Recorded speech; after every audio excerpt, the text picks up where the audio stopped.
और नववर्ष 2026 के पहले दिन बौद्ध भिक्षुओं ने विशेष प्रार्थना सभा का आयोजन किया। इस अवसर पर भिक्षुओं ने शांति, समृद्धि और विश्व में सौहार्द की कामना की। उन्होंने कहा कि नए साल में सभी के जीवन में खुशहाली और अहिंसा बनी रहे। इस दौरान भिक्षुओं ने मंत्रोच्चारण कर ध्यान सत्र के जरिए मानवता और समाज के कल्याण के लिए प्रार्थना की।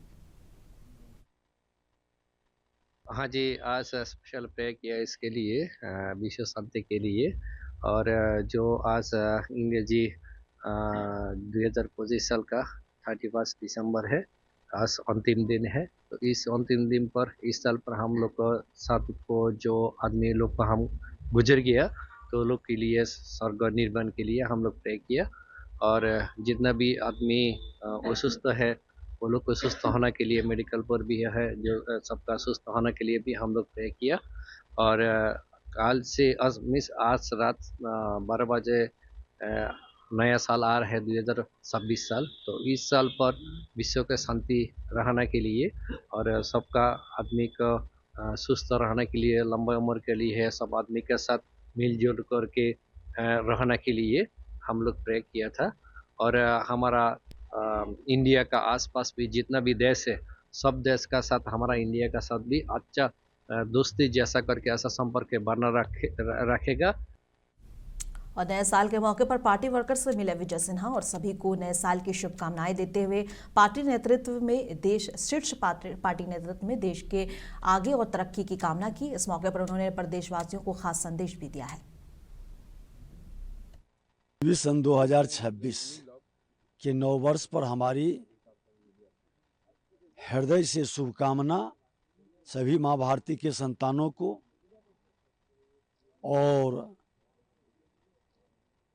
देश के प्रधानमंत्री नरेंद्र मोदी जी ने जो संकल्प विकसित भारत का लिया, बिहार के लोकतंत्र की धरती की जनता वो संकल्प को एक मजबूत प्लेटफॉर्म उपलब्ध कराया विकसित बिहार का।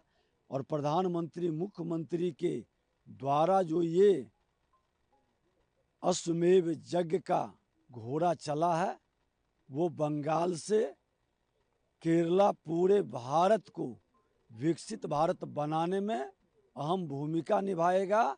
और सभी मां भारती के संतान पूरी तरह से 21वीं सदी का भारत बनाने का योद्धा बनेंगे, यही शुभकामना है नव वर्ष के अवसर पर। बेगूसराय में कल रात पुलिस ने बड़ी कार्रवाई को अंजाम दिया, जहां एसटीएफ और जिला पुलिस की संयुक्त टीम ने नक्सल विरोधी अभियान में बड़ी सफलता हासिल की है। तेगड़ा थाना क्षेत्र के नूनपुर इलाके में हाई मुठभेड़ में कुख्यात और मोस्ट वांटेड नक्सली दयानंद मालाकार पुलिस एनकाउंटर में मारा गया। इस कार्रवाई के बाद पूरे जिले में हड़कंप मच गया है। पुलिस सूत्रों के मुताबिक दयानंद मालाकार लंबे समय से सुरक्षा एजेंसियों की हिट लिस्ट में था और उसके खिलाफ कई संगीन आपराधिक और नक्सली मामले दर्ज थे। खुफिया सूचना के आधार पर एसटीएफ और बेगूसराय पुलिस की संयुक्त टीम ने इलाके में सर्च ऑपरेशन चलाया। इसी दौरान नक्सलियों की ओर से पुलिस टीम पर फायरिंग शुरू कर दी गई और उसके बाद यह हादसा पेश आया। शाम में पुलिस में मुठभेड़ में एक मुठभेड़ हुई है, जिसे जॉइंट ऑपरेशन था। एसटीएफ की एसओजी आरजी टीम से साथ में डीआईयू की टीम, इन लोगों के द्वारा एक मुठभेड़ जानकारी मिली थी गुप्त सूचना, जिसके आधार पर कार्रवाई करते हुए जब आए घेराबंदी करके काम किया तो मुठभेड़ हुई है। इसमें एक अपराधकर्मी की डेथ हुई, जिनका नाम दयानंद मालाकार उर्फ सनेश उर्फ योगेंद्र, उम्र करीब 40 से 45 साल के बीच में। ये ग्राम नूनपुर गांव में घटना हुई है। यह घटना कितने बजे की सर है? ये आज शाम के करीब घटना है। ये पहले मोस्ट वांटेड या कहीं कुछ अपराधी? जी, ये इनामी अपराधी हैं, इन पे काफ़ी केस हैं। ये वांटेड आपराधिक इतिहास भी है इनका, और अभी वांटेड भी चल रहे थे केसेस में। नक्सल के केसेस में, आर्म्स एक्ट केसेस में वांटेड थे। इन पे 50,000 से ज़्यादा का रिवॉर्ड घोषित था। सच। और साल 2025 के अंतिम दिन बिहार सरकार के कैबिनेट सचिवालय विभाग ने मुख्यमंत्री नीतीश कुमार और उनकी सरकार के मंत्रियों की संपत्ति का ब्यौरा सार्वजनिक किया। जारी विवरण के अनुसार मुख्यमंत्री नीतीश कुमार के पास 20,552 रुपए नगद हैं और जारी आंकड़ों के अनुसार मुख्यमंत्री नीतीश कुमार की कुल चल संपत्ति 17,66,196 रुपए है। अचल संपत्ति के रूप में मुख्यमंत्री के पास संसद Bihar cooperative housing society Dwarka में एक फ्लैट है। वर्तमान समय में इस दिल्ली स्थित फ्लैट की बाजार की कीमत 1,50,00,000 के आसपास बताई गई है। बता दें, नीतीश कुमार से ज्यादा अमीर उनके डिप्टी सीएम हैं। जहां सम्राट चौधरी के पास कैश ज्यादा है तो वहीं विजय सिन्हा के पास ज्यादा सोना चांदी है। मुख्यमंत्री ने अपने जो है संपत्ति का ब्यौरा दिया है, क्या कहिएगा इस पर? हम लोग भी दिए हैं। मुख्यमंत्री जी के नेतृत्व में हर व्यक्ति, हर मंत्री संपत्ति का ब्यौरा हर पदाधिकारी देते हैं। मुझको अफसोस, पहले हम ही फर्स्ट होते थे।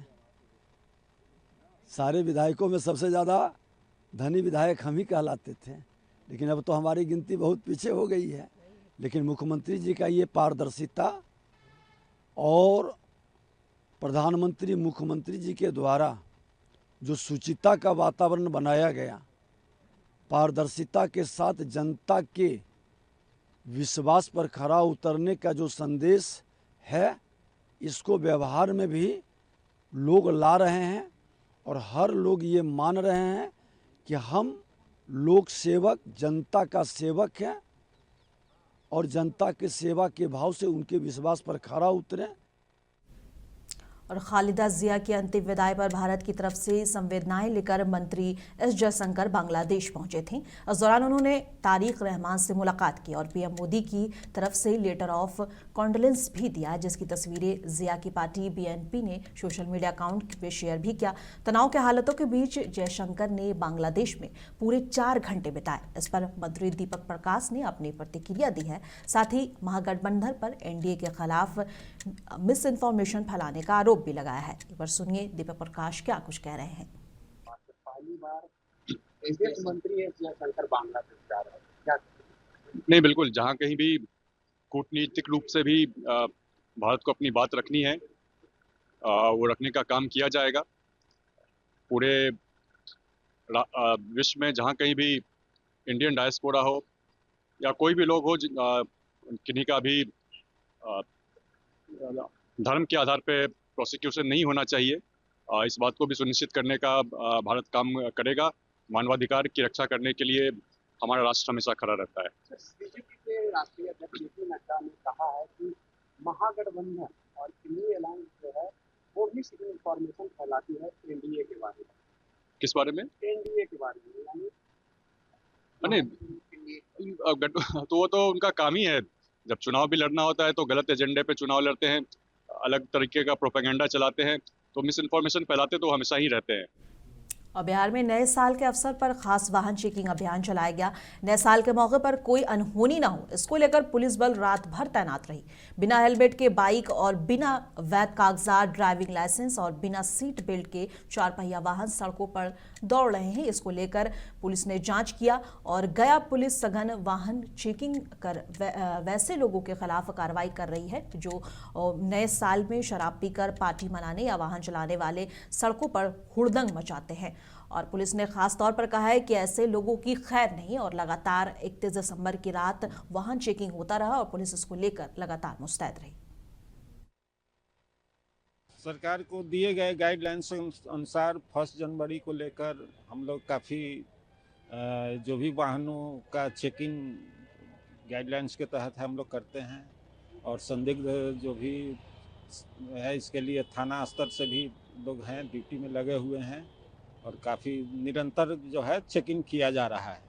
शराब उराब और नशीली पदार्थों को लेकर के भी गाड़ियों को बराबर चेक किया हाँ, उसके लिए भी अब जी बाहर से भी जो गाड़ी आ रही है, अंदर जो भी जा रही है, स्थानीय थाना के सहयोग से ब्रेथ एनालाइजर मशीन भी है और सारा हम लोग के पास इक्विपमेंट है, सारा चीज़ रखे हुए हैं और लगातार जारी है चेकिंग अभियान, लगातार चल रहा है। करके खासकर जो लड़के टाइप के लोग होते हैं जो हुड़दंग करते हैं बगैर हेलमेट के होते हैं, उन सबको लेकर के भी निगरानी बनी हुई है। एकदम उन पर भी है, हाई स्पीड बाइक चलाते हैं उन पर भी कड़ी निगरानी रखी जा रही है। इसको लेकर हमेशा प्रशासन अलर्ट मोड में है। और नए साल 2026 के मौके पर तेज प्रताप यादव और जनशक्ति जनता दल के अध्यक्ष इस्कॉन मंदिर पहुंचे। वहां पहुंचकर उन्होंने पूजा अर्चना की और इस दौरान तेज प्रताप ने यह भी ऐलान कर दिया है कि नए साल की शुरुआत करने वो मंदिर आए हैं और आने वाले बंगाल में ही नहीं बल्कि जिन भी राज्यों में चुनाव होगा उनकी पार्टी वहां चुनाव लड़ेगी। तेज प्रताप यादव ने साफ तौर पर कहा है कि आने वाले बंगाल चुनाव, उसके बाद उत्तर प्रदेश के चुनाव, मतलब कि राज्य में जहां जहां चुनाव है आने वाले समय में तेज प्रताप की पार्टी हर चुनाव लड़ेगी और अपने दम पर लड़ेगी। तेज प्रताप यादव ने नए साल पर यह नया ऐलान किया है। नए साल की सबसे पहले आपको और आपकी पूरी टीम को बहुत बहुत धन्यवाद और हैप्पी न्यू ईयर। सभी लोगों को नए साल की शुभकामनाएं, सभी लोगों को, पूरे देश के लोगों को, खासकर बिहार के लोगों को, सभी लोगों को, माताओं को, बहनों को, भाइयों को, सभी लोगों को, बुजुर्गों को नए साल का शुरुआत करने के लिए हम मंदिर आ गए हैं। यहाँ से नए साल का शुरुआत करेंगे। सर बंगाल में चुनाव भी है सर, आपकी पार्टी का कैसा कुछ प्रदर्शन रहेगा? तो बंगाल में हमारी पार्टी जहाँ जहाँ चुनाव होगी अलग अलग राज्यों में लड़ेगी। बंगाली ने अलग यूपी में भी लड़ेगी, सब जगह लड़ेगी अपनी पार्टी। सुनने में आ रहा सर आपकी तबीयत थोड़ी सी ठीक नहीं? तबीयत हाँ थोड़ी खराब हुई थी मेरी जी सर, और अभी हल्का तबीयत बिगड़ा हुआ है। जी सर। हाँ। और बिहार के मधुबनी जिले में सुपौल के रहने वाले मजदूर मोहम्मद मुर्शीद के साथ मारपीट और मॉब लिंचिंग की कोशिश का गंभीर मामला सामने आया है। मुर्शीद मजदूरी के लिए मधुबनी आए थे, तभी कुछ लोगों ने उन्हें घेर कर बेरहमी से पीटा, जिससे उन्हें गंभीर रूप से घायल हो गए और उन्हें गंभीर चोट आई है। इस घटना पर AIMIM के राष्ट्रीय प्रवक्ता आदिल हसन ने कड़ा बयान दिया है। उन्होंने कहा है कि किसी भारतीय नागरिक को बांग्लादेशी कहकर पीटना मानवता पर हमला है और कानून व्यवस्था की विफलता भी। आदिल हसन ने दोषियों की तुरंत गिरफ्तारी और पीड़ित को न्याय दिलाने की मांग की है। फिलहाल मुर्शीद का इलाज चल रहा है और प्रशासन की भूमिका पर भी सवाल उठ रहे हैं। जी आप होम मिनिस्टर बने हैं, होम मिनिस्टर का दायित्व है कि आपकी पुलिस सक्रिय उस पर करे। अभी तक गिरफ्तारी नहीं हो। बेचारा सुपौल से जाकर मधुबनी में, वो भी बिहार सरकार का नाला का काम कर रहा था, उसको सिर्फ मुसलमान होने के बुनियाद पर आप बांग्लादेशी कहते हैं। ये क्या चल रहा है? SIR आपके सामने हुआ, एक भी बांग्लादेशी नीतीश कुमार की सरकार नहीं दिखा पाई, एक भी अमित शाह की होम मिनिस्ट्री नहीं दिखा पाई कि सीमांचल में एक भी बांग्लादेशी है। तो मुसलमानों को जो टारगेट किया जा रहा है, सम्राट जी आप होम मिनिस्टर बने, आपका दायित्व है। नीतीश जी आपका छवि अलग है, आप बीजेपी से अलग हैं। आप ये नफरत की सौदागरी, नफरत की जो बाजीगरी चल रही है बिहार में, इसको MIM किसी तरीके से, और ना बिहार के लोग इसको बर्दाश्त करेंगे, ना मिथिलांचल के लोग बर्दाश्त करेंगे, ना मधुबनी के लोग बर्दाश्त करेंगे। ये नफरती चिंटू का इलाज कीजिए। हम आपसे यही गुजारिश करें, ये साल की शुरुआत है। हर दिन अफसोसनाक ये खबर आती है, प्रधानमंत्री नॉर्थ ईस्ट जाते हैं, वहाँ पे लंबा लंबा भाषण देते हैं, लेकिन चकमा का उसी उत्तराखंड में मॉब लिंचिंग होती है। आपने देखा अंकिता भंडारी में प्रधानमंत्री चुप है। आपने देखा फिर उड़ीसा में मॉब लिंचिंग हुई। अब पटना में हिजाब विवाद से जुड़ा मामला एक बार फिर सुर्खियों में आ गया है। आयुष चिकित्सक डॉक्टर नुसरत परवीन ने 31 दिसंबर को भी पटना सदर अस्पताल में ज्वाइन नहीं किया। ये ज्वाइनिंग की आखिरी तारीख थी। अब उनकी नियुक्ति को लेकर स्थिति अनिश्चित हो गई है। पटना के civil surgeon doctor Avinash Kumar Singh ने बताया है कि डॉक्टर नुसरत परवीन ने आज भी अस्पताल में योगदान नहीं दिया। विभाग की ओर से पहले ही ज्वाइनिंग की तिथि 31 दिसंबर तक बढ़ाई जा चुकी थी। अब ये समय सीमा पूरी हो गई है और आगे तिथि बढ़ाने की संभावना नहीं है।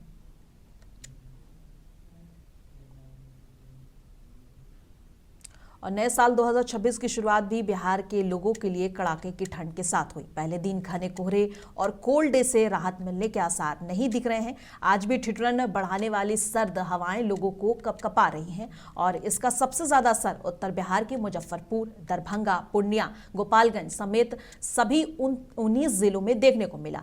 और वहीं पटना, गया, अरवल, जमुई सहित दक्षिण बिहार के 19 जिलों में ठंड से हल्की राहत जरूर महसूस हुई और लेकिन घने कोहरे की समस्या बनी रहेगी। आने वाले समय में भी मौसम विभाग का ऐसा कहना है। बता दें फिलहाल 2026 की पहली सुबह घने कोहरे की सफेद चादर के बीच हुई। साल 2025 की सबसे सर्द रात 31 दिसंबर को दर्ज की गई।